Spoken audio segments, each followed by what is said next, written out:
Good afternoon, everyone. I'm Brent Lundstrom. I'm the Director of Cybersecurity Center of Excellence here for the state of Washington. So I just want to thank you all for joining us. And this is our inaugural virtual cyber town hall session. So we hope to open up these sessions to just bring together all of the community colleges and industry partners together in one space.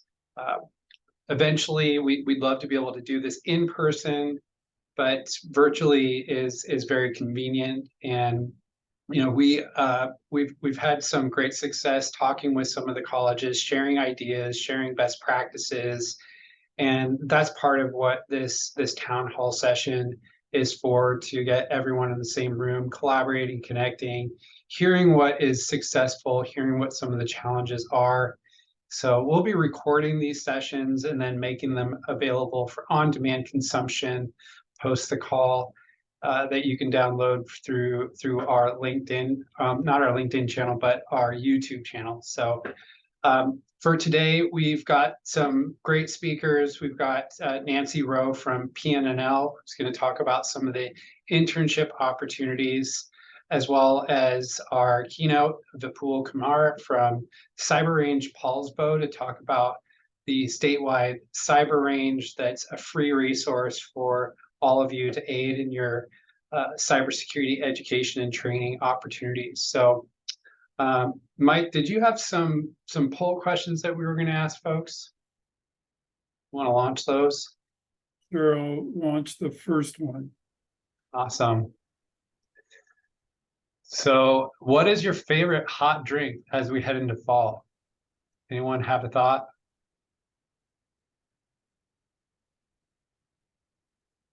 Pumpkin spice latte. Good stuff. So a couple more polls. We just wanted to warm you up with the hot drink poll.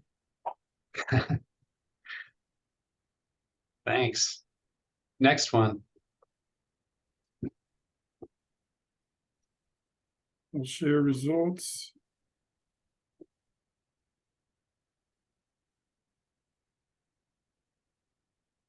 Tea, cider, and coffee. That's it's nice to see that pumpkin spice latte is 20%. Great stuff. Everybody likes a hot drink, it looks like, too. Yeah. All right. Well, I just wanted to share a few updates that we have that's coming up. And we have partnered with the Insight Center here at Wacom. It's National Cybersecurity and Training Education Center to host an employer event. Our first event here in the state will be at South Puget Sound Community College. We've got a great lineup of speakers and local panelists that will be attending that event. I think we're close to 60 registrants at this point. So the Cybersecurity Center of Excellence has been heavily promoting this, and it's really an opportunity to bring in industry partners to take a look at, how these cybersecurity programs are producing quality candidates.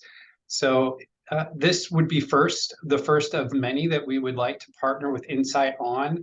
And so if your school is interested in hosting one of these events, we'd love to partner with you. We have an application that you can submit a request through Insight's website, and we'll get that to you post the call. But if you want to attend this session, it's coming up on October 18th down in Olympia. And so I'd encourage you to participate if you're in the area. Next. And then we also have some really unique opportunities to participate and contribute to Operation Cyber Range. We're looking for faculty that have created labs or that are interested in creating labs to participate in our cybersecurity curriculum development team. You can also be a peer reviewer. This is a great opportunity to earn some extra cash. I believe we're paying up to $3,000 for some of the cyber labs, and we would really like your participation. We have about $80,000 in funding that is available to increase the level of curriculum for the cyber range and improving that free resource for the entire community college system. So this is a huge opportunity and asset, and we want to make it a really great resource for all of you. So if you scan this link, you can sign up and start to contribute. Any questions on that? And then this is the last update from me. The Cybersecurity Center of Excellence does have faculty professional development funding that is available. So if your faculty is wanting to earn certifications like the PNNL or CNNP or ethical hacker, you name it, we have some funds that are available for your faculty or faculty that may want to become cybersecurity faculty. It's pretty wide open, so we'd encourage you to apply for these funds and utilize this opportunity to just upskill your team. The professional development funds could also be used for travel, and if you're wanting to go to a cybersecurity event, there's a lot of those that are happening around the country here in the state. So please take advantage of this and get that allocated to your team. So that said, I'm going to go ahead and kick things over to Nancy Roe to share a little bit on PNNL. So Nancy. All right. Well, thank you very much. As you said, my name is Nancy Roe, and I am the Community College Internship Program Manager at PNNL, and I also oversee some of our graduate programs as well. I'm going to share my slide here. All right. And I think you all can see it. All right, perfect. I always like to make sure because I want to make sure I have the right slide there. So I'm going to go ahead and get going. I've introduced myself. And so then, so I'm here to talk about the Department of Energy Office of Science Workforce Development for Teachers and Scientists at PNNL. And this is where faculty and students can collaborate with our research staff. So with that, part of that is also, it lets you know too that it's not just PNNL, it's also the other national labs. So there are 17 national labs underneath the Department of Energy of Office of Science. They're all over the United States. And the start off of this was from the Manhattan Project, where you had Los Alamos, Oak Ridge, and then Hanford, which later evolved into PNNL. And we all have diverse mission areas and areas of research. Some are very specialized, and then others are much more broad. And the programs I'm going to talk about participate in almost all of the national labs. So a little bit more, I'm going to hone in a little bit more on PNNL. We have our 5 site locations, which is really nice for those that are over in the west side of the mountains. We have SQUIM, which is our houses our marine sciences coastal research laboratory there. It's the only one in the national lab systems. We have our Seattle site office, which is downtown Seattle. It does more in our energy and environment and national security. We have our Portland site office, where a lot of energy and environment, earth and biological sciences research is happening. Then we have our main campus here in Richland, which is where I'm located. And we do a broad amount of science. So it's in all of them, like our earth and biological sciences, computer sciences, national security, energy and environment. And finally, we have our lab is located in the University of Maryland campus, and they do a lot more atmospheric sciences there. So I know we're more in the cybersecurity here in the computer sciences, but what's really neat is because of the field that you are all very much invested in, at all of those site locations, they need some type of computer science individuals, whether it's cybersecurity or in the front end, back end design, that type of stuff. So with that, I'm going to focus in on these 3 right here, the Community College Internship Program, which is CCI, our Student Undergraduate Laboratory Internship Program, which is SULI, and then our Visiting Faculty Program, because those are the ones that I think are most applicable. But underneath that umbrella is also this Office of Science Graduate Student Research Program. I'm the program manager for CCI and SCGSR. Nicole Castilla Bentley is our program manager for SULI and VFP, but we work very closely together and share information about both of our programs. We just happen to be the ones that work with the students specifically and the faculty once they get here. So a little bit about our SULI CCI program.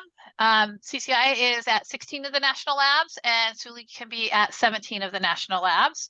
I'm going to talk about SULI CCI because they're a little bit more similar, and then I'll talk about VFP next. So each of the, and so with that, they each have different scientific capabilities and focus areas, which I had mentioned for the national labs. The students can apply up to 2 labs, so they'll pick a first choice and a second choice. The appointment terms at PNNL are 10 weeks full-time for both SULI CCI, and it usually is made August depending on when schools end. So like for our quarter schools, we wouldn't start them until June after they've ended their school. And then in the fall and the spring, we have 16 weeks. The one difference there is that SULI is full-time. No matter when you come as a SULI, you're going to be full-time, and as a CCI, you would come part-time in that fall and spring ones. And then each of the students are assigned to a lab staff scientist in that specific area of research. The base pay is $650 a week, based on a 40-hour week. So for those CCIs, they would get paid for 25 hours a week, so it wouldn't be quite that $650. But then they would get a $250 a week housing stipend, whether they're on site or whether they come on site or whether they live or whether they're remote. And both of those programs allow for on-site and remote. We do encourage on-site because we feel that it's a more robust program for them. So eligibility for those 2 programs, at the top here is the only real difference between CCI and SULI. So CCI, they have to be at a community college, complete it 1 semester, 6 credit hours in STEM, and at least 12 credits towards their degree to be able to apply. And then for SULI, they must be currently enrolled full-time or have recently graduated with an undergraduate degree. So that means that if they're at a community college and they've ended with their 1-year certificate or a 2-year AA degree, they can apply for the SULI. While they're at a community college, if they're working on a Bachelor's of Applied Science, they can still apply for a CCI until they graduate. So that was one of the nuances I wanted to make sure it was really clear, is that SULIs, and then also they can apply for a SULI up to 2 years after graduation. So they could use their 2 CCIs to begin with, and then save their 2 SULIs for after graduation if that's what they want to do. All the things that are similar for those 2 programs is that they need to have a grade point average of 3.0. At 2.96 rounds up, so we make sure we let the students know that. They need to be 18 years or older at the time of the internship start. They need to be a United States citizen or a lawful permanent resident at the time they apply. And the same thing goes for their high school diploma or GED. They have to have that in place at the time of application. So we always have a checklist for the students. They need to create an account. We ask that they have their resume ready. It helps them when they're filling out their application. They'll need to download their unofficial transcripts, and they will also need to make sure that they take out personal identifiable information like birthdays, because that will kick their application out. They'll have to have at least 2 references. They can ask for 3, and then the first 2 that apply that respond are the ones they use. They'll need to review the lab so they can pick their first and second choice lab, and then they're going to have 4 essays that they're going to complete. And when we say essay, it's 2,500 characters. So it's just more to let us know, what their research experience is, what their interests are, what their research interests are, their personal experience, and then their professional goals. And they're broken out like that. And for students, I have workshops that I will help them with their essays if that's what they would like. With that, the key dates for SULI and CCI right now. So the application is just getting ready to close next week for our spring students, and then that will close. They'll do the review, send the applications to the labs for us to place the students, and then that is going to be January 8th to April 26th for the spring internship. Summer application will open up October 17th and close January 9th. And then I will make sure that these slides go out to everybody, and I'll also drop this link in the chat for how to apply for you to share with your students. So now this is the part that I think you guys were really waiting for. So I wanted to share about the student stuff, but now the visiting faculty program, this is for you. So this is for your faculty at your schools. And this is where, so the requirements here is they must be same thing, US citizen or legal permanent resident. They need to be a full-time faculty member at an accredited degree granting post-secondary institution, which all the community colleges in the state of Washington qualify for this. You are not on the list that says you can't participate. So this is available to all of our community college faculty. And then we also have in here that, so because a lot of times Research 1 institutions are not eligible for this VFP faculty position, but if they come from an HBCU, then they would be. And then the other thing is they can't be adjunct faculty or a visiting status. And there's a full list of ineligible universities because there's so many universities that they finally just put the ones that aren't eligible on there. So if your school doesn't show up, that means you're eligible. But I already know the community colleges are because I've already looked it up for Washington State. So the appointment terms are offered for fall, spring, and summer. And so the fall and the spring, they would the faculty members would need to be able to invest 10 weeks of their time full time. They can do up to 5 participations. And the reason why I note out fall and spring is because they might be trying to do a teaching load and then they're trying to do this. So they would have to kind of look and see how that would work best for them and for the school. But in the summer, it's a lot of times during that summer break. And then, like I said, it's 10 weeks. The faculty would submit a research proposal that is co-developed with one of our researchers. So it's a co-PI. And then they can invite, and then the faculty can invite up to 2 students, undergraduate or graduate, which at the community colleges, we know they're undergraduate. And then that's only in the summertime, though, that they can bring the students with them. And then the other piece of it is that for that full-time status for 10 weeks, the faculty will receive a $15,000 stipend and the students will get a $6,000 stipend. And then there's variable travel reimbursements depending on where the faculty members are coming from. You have to be more than 50 miles away from the site location that you're going to go to. So the key dates for the visiting faculty is spring 2024. That application is closing October 4th, 5 p.m. Eastern time. So that's 2 p.m. our time. I always make sure I note that out because people will see 5 p.m. and then it's in the Pacific Northwest. We're at 2 p.m. we're done. We have to have it done. But then the summer is going to open up October 17th. So this is pretty fast turnaround right now because that's next week. So really we're thinking that you would be more interested in coming in the summer or sharing with your faculty members about that. And then with that, where would you go to apply? So for the SULI, you're going to go to this webpage, the Workforce Development for Teachers and Scientists. They have great information for each of the programs. So then there's for CCI and then again for VFP. So that allows for you to go and look and see what all of the requirements are. There's Q&A on there, but here's the thing. You have any questions, please reach out to myself. I'll get you, if you're wanting VFP, I'll get you connected with Nicole. And with that, I have a QR code that if you take a click of that, and then it's just a quick form where it just puts your name and your email. I'll follow back up with you, knowing that you had attended this, and then find out, exactly what more information I can give you. And with that, you have time for questions. And I know that was fast. I didn't want to go over my time. Yeah, no, you did great. Any questions for Nancy? Hello, Nancy. I have one question. Yes. Yeah, this is Emma from Highland College. So my question is for the faculty, if we would like to start from fall or spring. So because we also have the teaching mission. So usually when we work for the visiting faculty there, so do we also need 40 hours a week, something like that? It is 40 hours a week for 10 weeks. And so that's where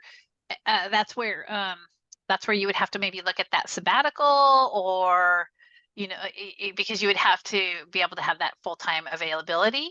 And then it's so that you could take it back with you to your institution, what that research that you're getting to do with the scientists. And it's yeah. So that one's a hard one. That's why we know that and stuff. And so we know we see more in the summer because it's a little bit easier. I got it. Thank you, Nancy. Yes, you're welcome, Emma.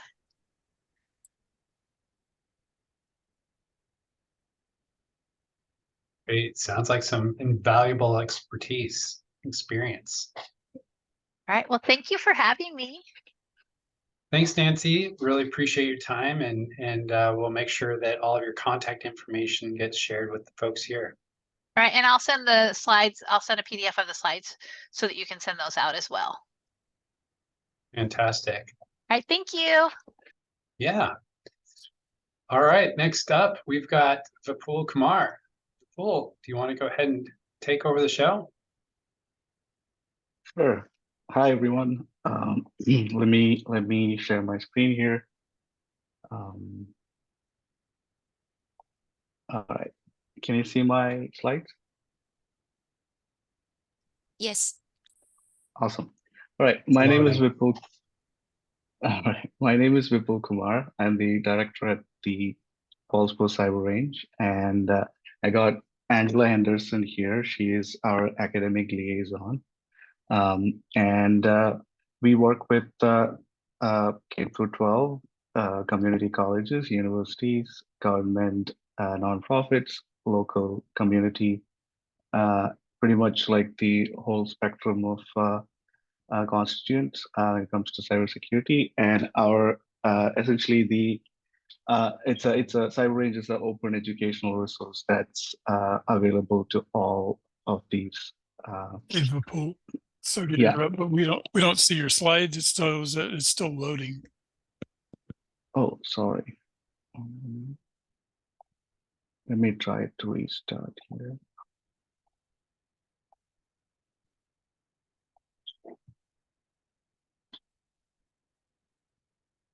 Can you see the slides now? Yep, we got it. Thank you. All right. Yeah, so a Cyber Range is an open educational resource accessible to everyone at no cost. And currently we are running on version 2 of our platform. And the range is supported by Washington State. We also get grants and donations and sponsorships from like our partners and such. So we kind of the core, like, let me say like what a cyber range is first. So if you look at the Wikipedia explanation for a cyber range, it says that it's a virtual space where students and faculty can practice cybersecurity. So that's kind of a broad-based thing. So we when we entered the space, we thought, oh, that's easy. Like we can make a virtual space and make it available. But along the way, we kind of learned a few things, and we tried to like compartmentalize our learning. So let me briefly explain some of the core pillars of the Cyber Range. So first and foremost, it was super important to have a data center where we could host exercises and scenarios, and a space where we can fully control everything we do. And at the time, the kind of the general idea was to use public clouds or like third-party solutions. And we thought over the long term, that could be a constraint for the Cyber Range in two areas. One is cost, and also controlling what we can do in terms of like degrees of freedom to do things. So like generally, there are other cyber ranges outside of Washington State, and some are built on AWS and Azure and things like that.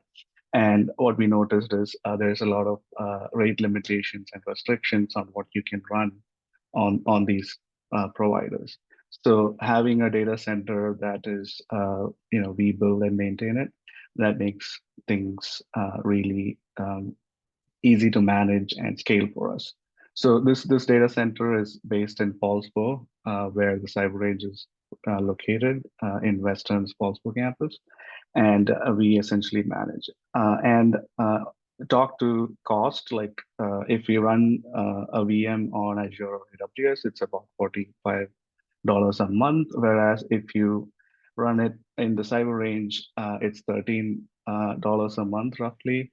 But if you look at a 5-year mark, that's like $2.5 a month. So over time, our costs reduce, and we hope we can scale with that.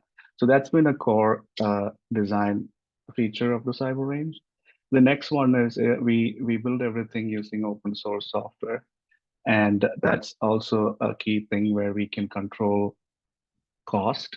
And also we feel like going back to degrees of freedom, we get to do more interesting things if we don't have proprietary licenses or like vendor lock-ins and things like that. So the data center itself, the platform that we developed for accessing the Cyber Range, all of the exercises and scenarios and the curriculum itself, all that is open source software. We try to use open source as much as possible, but if we need to use proprietary third-party solutions, we try to work with the industry vendor so they can either subsidize or make it available in kind to the Cyber Range. So this is all to essentially make the range available at no cost to everyone who's using it. So the next thing that is kind of unique is equitable access to the resources and a unified interface to use it. So that's another area we ran into, was like we have all these labs and exercises, and there's no unified way to access these things. So some needs a VPN, some don't need a VPN, some need secondary authorization and specialized networking and all like it's really complicated operationally. So we took a path of designing our own user interface and a platform that everyone can use in a single experience. So that's kind of a unique approach we're doing, and we actually write and maintain that software. So we control the sort of the hardware with the data center. We use open source software, and then we write our own software. So all together is essentially giving us a lot of freedom to operate. And the other core piece of the Cyber Range is focus on real world data.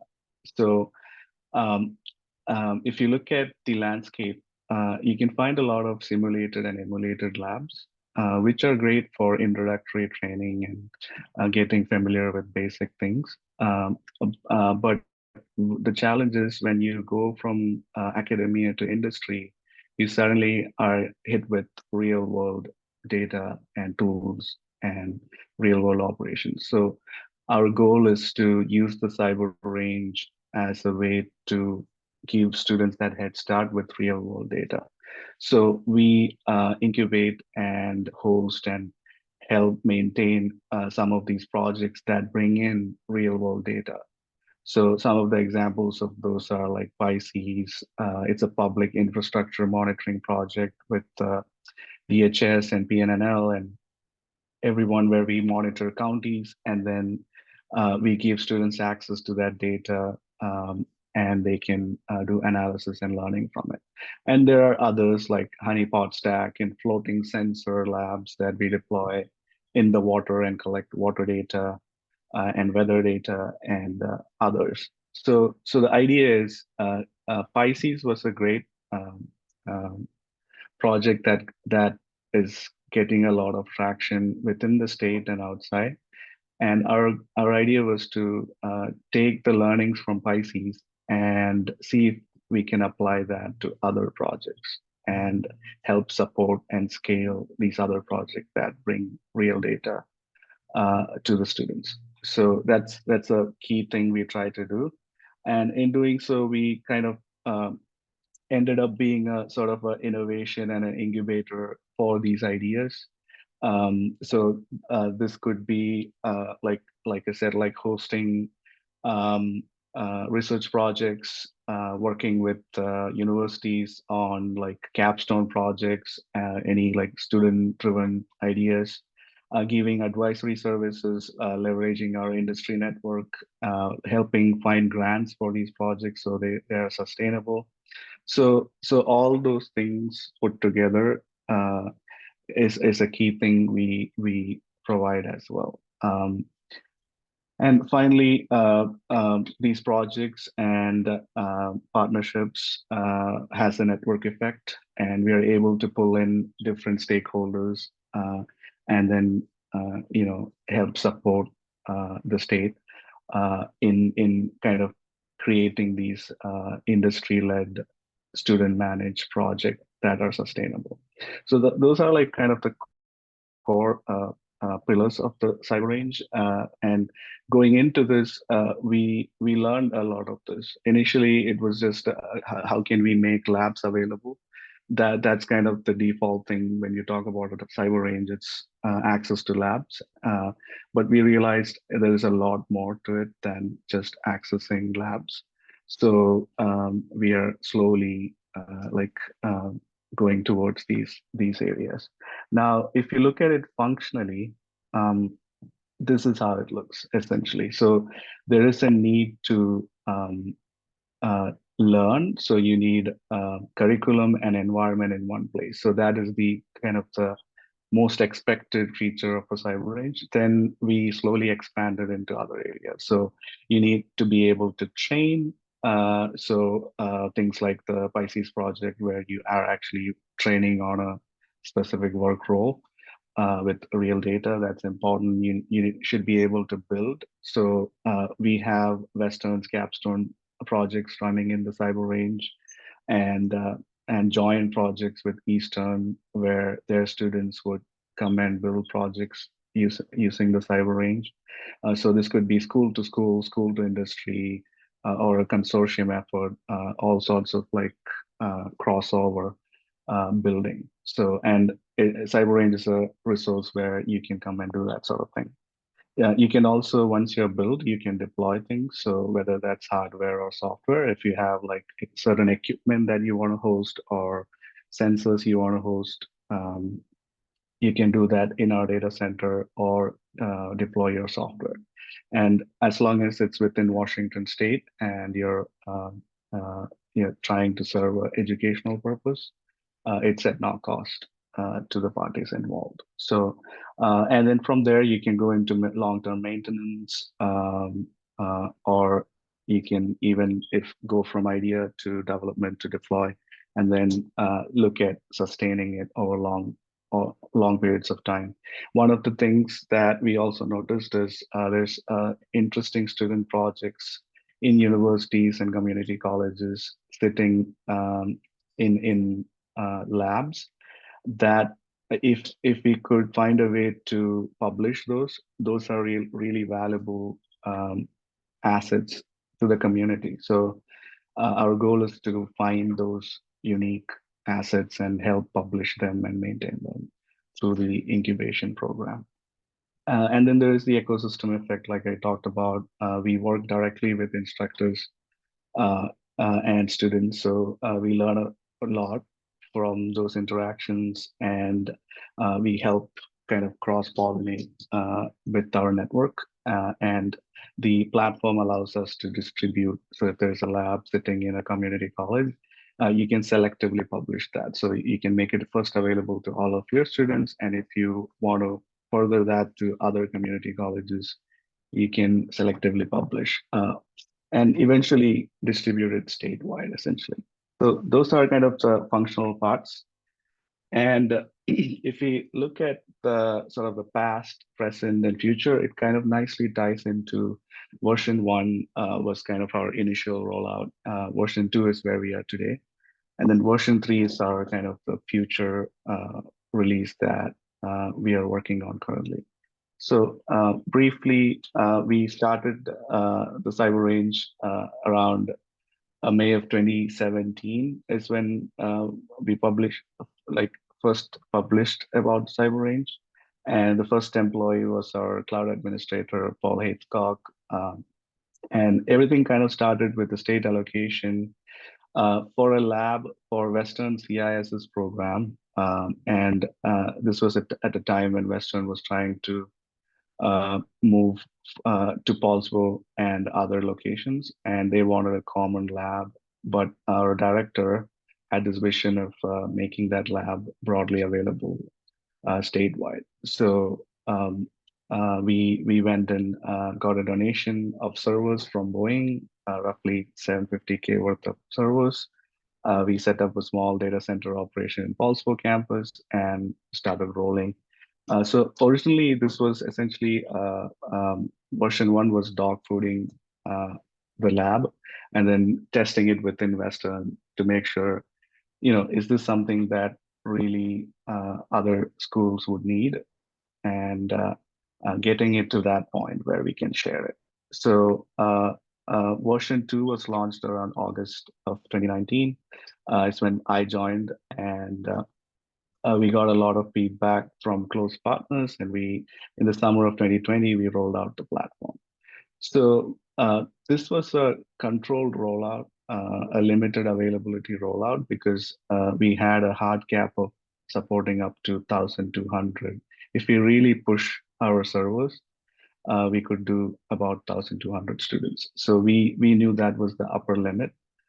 So the idea was like, how can we best get real usage data and real customer feedback, and also serve everyone really well without bottlenecking, and get this out and get feedback. So we carefully and cautiously rolled out in the summer of 2020 to close community college partners.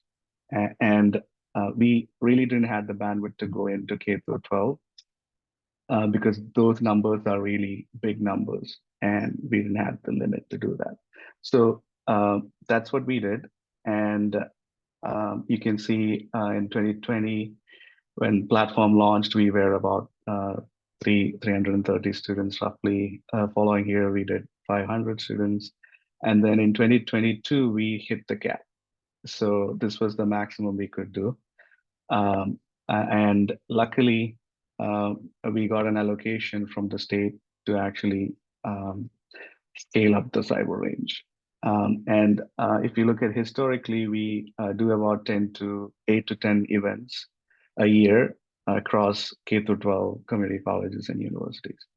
And so it was essentially kind of an organizational challenge and an infrastructure challenge. So we kind of like proved that there is a need out there, and this is a real thing that the state needs. And those numbers really helped, along with the references of our partners, really help us kind of help grant funding from the state. So we are in a really good spot now, where so just to talk about the community, like the K-12 experience, we didn't want it to not go into K-12 and not collect data. So we ran some experiments. So these are the schools that we worked with over the last 3 years. And this is all like simple workshops to simple camps to like multiple day events, classroom experiences. Like we kind of tested a lot of different things we can potentially do with K through 12 without fully going into K through 12. And we really learned a lot from that. Now we have capacity to actually scale up. So in 2022, we got an allocation from the state for equipment and continued support. So by essentially this summer, we have capacity to serve 5,000 students. So that's been really helpful. Also, we got allocation to hire more people to support the growth. So we hired a research associate and a software developer. And the team is growing and the infrastructure is there. Now we feel like we can really go into this being generally available and take it to all the schools. So I apologize if we didn't reach out to any of you yet. but expect that we will be reaching out and doing roadshows and events in your colleges as well, now that we have this capacity available. So let me show you the state of the current system. So it's called our version 2. Can you see my login screen? Yeah, Yep. we can see it. Awesome. Right. So this is the UI that we talked about.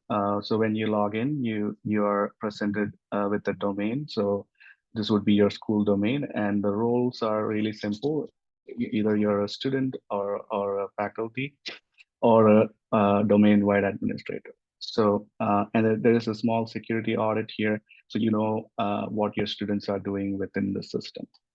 And the way version 2 is laid out is into labs, exercises, scenarios, camps, assessments, and the cloud platform. So this is essentially a version that we kind of rolled out without knowing much about like how the actual use case is going to be. So this was a opinion-based rollout and a way to gather feedback, and the idea was to keep it simple and get this out there so that we can get some real feedback. So the labs are essentially statically hosted environments here in the range. So one example is the honeypot stack. So this is essentially a server that we have exposed to the public internet, and it's been hit by all sorts of actors, from like bots to bad actors to like scans, everything. So the idea is you know you can't find this out in the internet, this sort of resource, because it's really risky to do this sort of thing.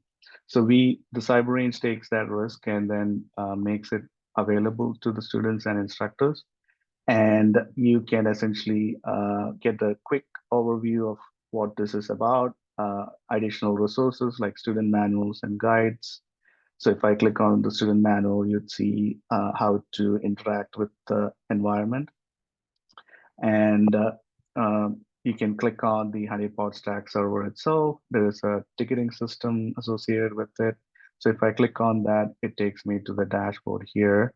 And from there, you can enter the visualization area here. So this infrastructure is getting hit like you can see last 24 hours, like really getting hit a lot. And then it's essentially a decoy server that is mimicking a real service.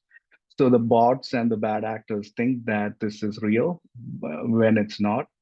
And all we're doing is trapping their metadata and activity. So we know from which country they are coming from, what kind of like protocols they're using, what ports are being scanned, what are the most used username and password combinations. Like, surprise to no one, the most tried username is root, and the most tried password is no password, or 12345, or admin, or things like that.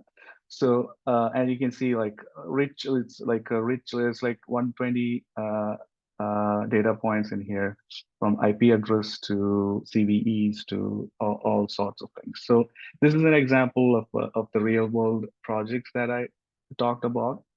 And the platform allows us to plug this into the ecosystem so everyone can use it. And that's a key thing for us. So from there, if you go into exercises, labs are pre-provisioned infrastructure. Exercises are dynamic. So these are topic-based or work role-based. So if you want to learn about, let's say, DNS, then there are labs on DNS or any topic of interest.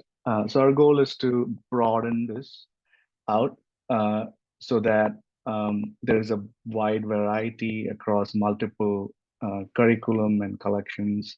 And this is all gathered from open source curriculum that's funded, either like federally funded or like some states have funding for like we do for developing curriculum, and they make it available.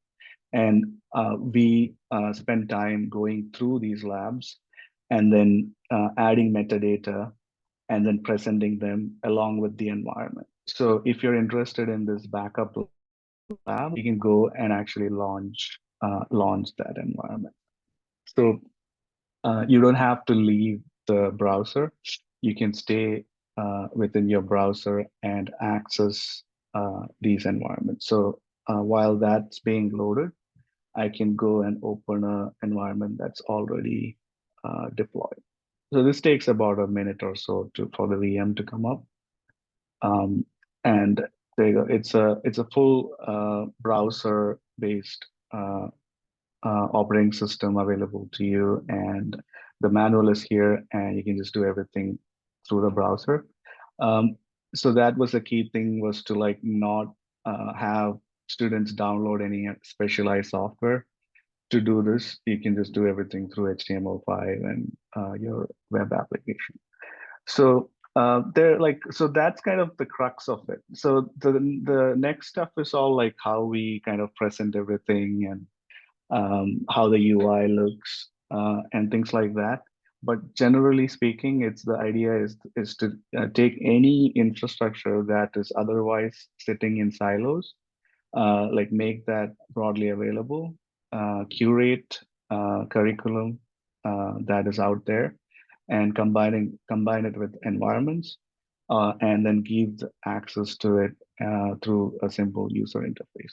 And there is like all the usual like Windows and Linux and Kali, all sort of like images that you can deploy. And if you have a certain build, let's say like a special Kali image that you want to upload, we can upload that for you. And all this is feature compatible with AWS. So any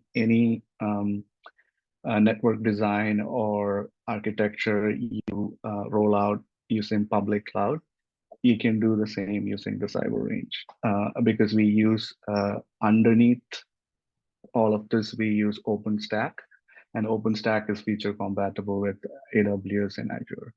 So it's really flexible, and really there's no limitation on like what kind of applications we can deploy here. It's just like what is your research interest and what you like to see, and just collaborating. So that's essentially V2. At this point, I'm happy to like answer any questions if you have any so far.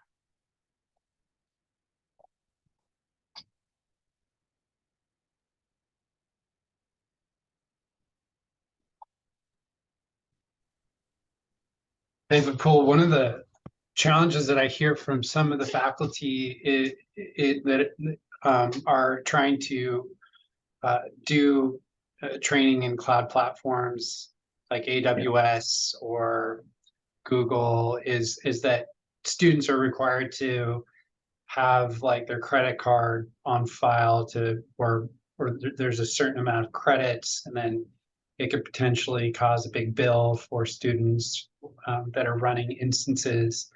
Do you Right. see this sort of solving some of those issues? Yeah, for sure. Like that's like one of the things that we hear a lot about, is like even for simple things like you need to like write some simple Python script or something, and a lot of the times the student machines are not super capable, so they end up signing up for that free credit that public cloud providers offer, and it's a micro instance. So you get one tiny CPU, and sometimes you can't even run containers on them, or like to learn Docker or something. So it's really limited. And here there is no such limitation. You get as big of a machine as you need, and it's at no cost at all. So just that piece is super valuable, and we hear a lot of support for that. Yeah, so generally, like like the simpler things, it's a bell curve. Like yeah, like most of our use cases are all like simple things, and then and on either end there are like some advanced things that people need, but most of it is simple things that is really hard to get outside of the cyber range. So like going back to the like, so I talked about like present, right? So let's talk a little bit about the future. So V3 is essentially the direction we are going, and that's a function of improved infrastructure capabilities, better or like bigger team to support the growth, and then going into K through 12, and then really you know getting the students excited about computer science, cybersecurity, from K through 12 itself, and making sure that we can deliver a good experience there. So the UI that I showed you today doesn't have a lot of features. So now we have learned a lot over the two to 3 years that this has been out there. So we know that self-servicing is important to instructors. We learned that classes and event scheduling is an important thing that instructors need. Like learning management systems like Canvas and Google Classrooms is what's being used out there, and teachers need those integrations so it's easy to publish their curriculum to the cyber range. So one of the challenges today is, if you like go to the platform, we kind of manage and upload courses and everything. Instructors have very limited ability to edit things and make it their own. So that's a key thing we heard from instructors. Then also expanding, like most of these labs are sitting on VirtualBox or Proxmox or like virtualization software, like and they need a way to export and import those things to the cyber range and work more smoothly. So we're working on that. We are also hearing that and Azure do great things with certifications and training the students on like the cloud native approaches and workflows. So we are partnering with them on those things. So maybe in the future, now this is all not fully finalized, but in the future, maybe with the cyber range credentials, you do get more than the free tier access, things like that. Or are there things we can do with AWS on running more elaborate experiments, things like that. Great. And the other thing we are working on is the expansion of the catalog. So we found a lot of open curriculum out there, like Teach Cyber and cyber.org for K through 12, Cyber Heroes, Seed Labs, and Labtainers for CTC, and universities. And Western every year deploys about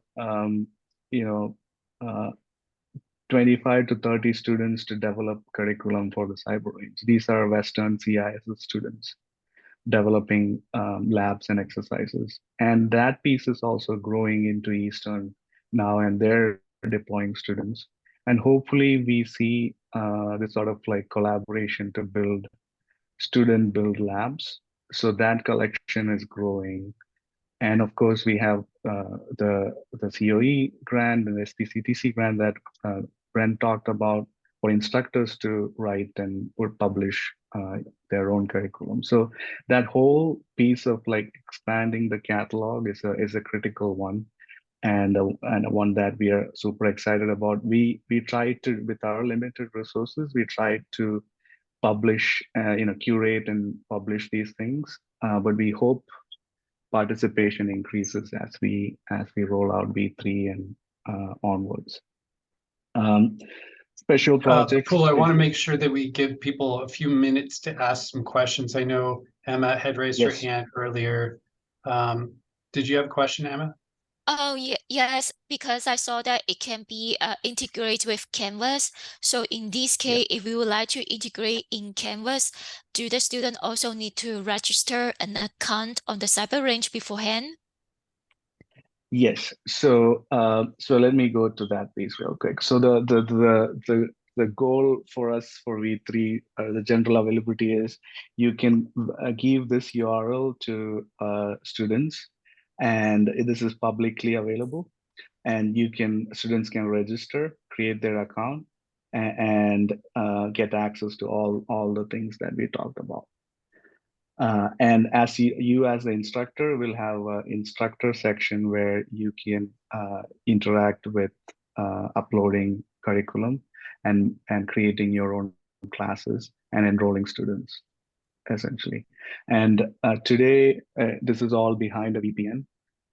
And with V3, it's a public URL, no VPN required. So it's fairly easily accessible. Thank you. So does the instructor also register by using the same link? Yes, Thank you. yes.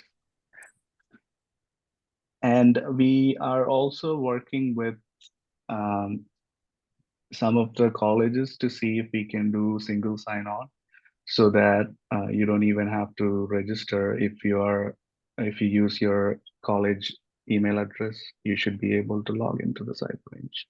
So we are working on that as well. And our hope is eventually we can make this a CTC link sort of resource where there is no individual login; it's all single sign-on. But that might take a little bit more time. Thank you. Looked like there was a question about Pisces. Any thoughts on that or any other questions? It's like we're having some trouble getting to that website. It's on the, Oh, that's sorry. So I should be clear. Like that site is not up yet. We are working. So that would be like we are essentially trying to release that out pretty soon. So we need to transition everyone from V2 to V3. So that's what we're working on. So it's not up yet, but that's our kind of goal. Is so to, in the interim to yeah. get signed up, should we route people through Angela?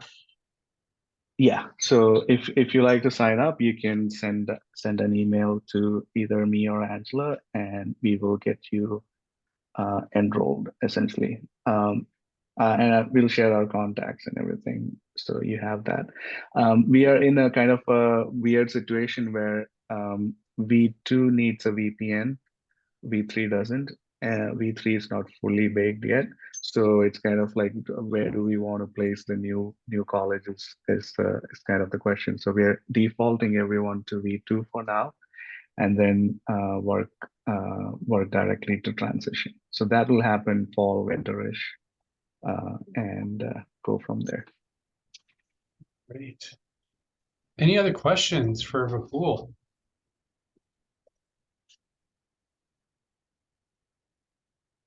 Hi, Vipul.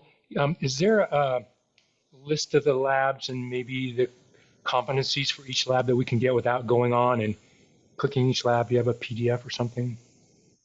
Yeah, we can share that with you. I'd appreciate that. Thanks. Yeah. So Angela, if you can drop our contact in chat, and Brent will also share this after the call. You can reach out to us directly, and we'll work directly with you to onboard you. Can And we get a copy of your presentation as well to share? sure, I will share that as well. Awesome. So we are just like summarize. We are super excited about version 3, and we really hope to incorporate as much as the feedback we got and improve the user experience make everything coherent and easy to use, and then roll it out. And we intend to do roadshows with every community college. So we'll be reaching out and through Brent and directly with you, and scheduling those roadshows. We'll be on site, and we'll do training on V3, instructor training. If you like us to like talk to the students or do workshops, we can do that. We'll be on the road from winter, so super excited about that. Fantastic. Thanks, Vipul. I know we're at the top of the hour. I want to thank everyone for joining us here. We will post a recording of the call and copy of the slides on coecyber.io here probably early next week. But in the interim, we've also posted a quick survey, and we'd love to get your feedback on this session, what you thought. We want to bring more content to you that is going to be of value to your institution. So anyone have feedback on topics that you'd like to see shared? Oh, looks like we have Reginald as his hand raised. Reginald? Right. So I clicked on the link and I got a form not recognized error message for some reason. It says this form is currently not accepting responses. Yeah, I should have been clear on that. I'll correct my slides. That the Okay. link is not active yet. Okay. I think we he's, are Vipul, I think he's talking about my link now. okay. Oh, So I need to that's activate the survey. right. Exactly. It's Okay. it's the feedback survey. So yeah, Yeah, that's I'll do that. not Sorry about that. accessible. No worries. Thanks. Yep. Right. Here, let me lower my hand. Oh, never mind. It's already lowered. Well, anyone have feedback on content or topics that they'd like to hear from in future sessions? We hope to have these virtual town hall sessions monthly. So it's also an opportunity to connect with everyone. So I don't know if this is appropriate, but when I was a student at Western, we used to attend weekly meetings where different topics of cybersecurity were presented. One of them included things like the lock picking session. So Okay. that might be of value, but I'm just one member here. Maybe others might feel differently. Great. I think they were organized by Dr. Fredheim, so he probably would know more about that. It sounds like fun. Yeah. Yeah. Hey. Any other thoughts or feedback?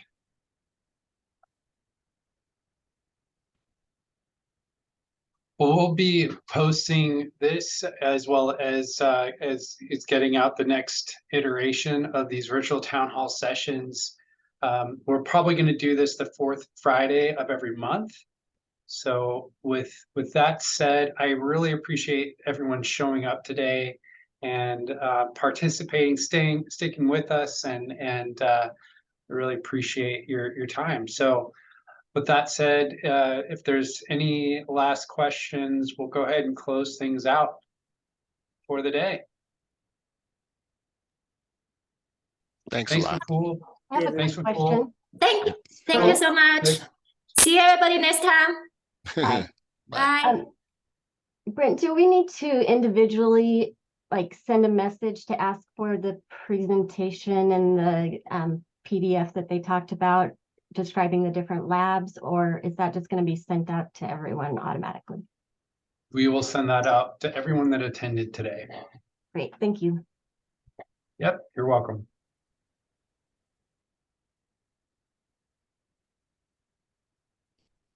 So, okay, thanks everyone. Have a great day.